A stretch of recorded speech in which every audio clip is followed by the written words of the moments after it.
vertically stretching and shrinking graphs. Let f be a function and c a positive real number.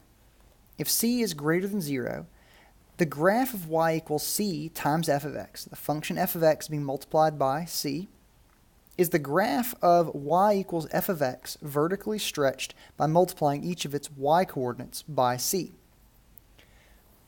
What this looks like when we're looking at a graph is if we have something like this. I'm going to draw something like x cubed.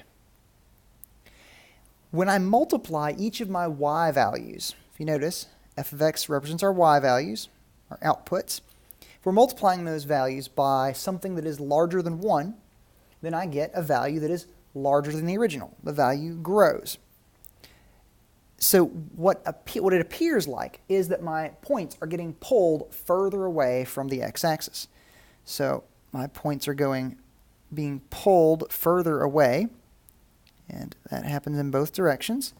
And so I end up with a graph that appears, it's a very poor graph, but a graph that appears to grow faster. Okay, it gets further away from the x-axis quicker.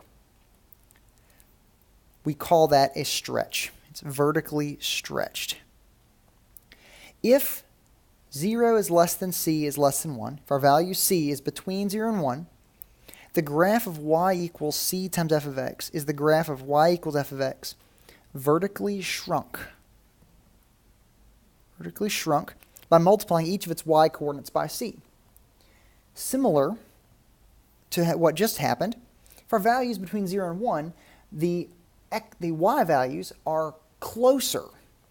If you multiply something by a half, it gets smaller. Our values of y get closer to the x-axis. Therefore, it looks like the function has been shrunk with regards to the y direction. All right, let's look at an example here. Use the graph of f of x equals absolute value of x to obtain the graph of g of x equals 2 times the absolute value of x.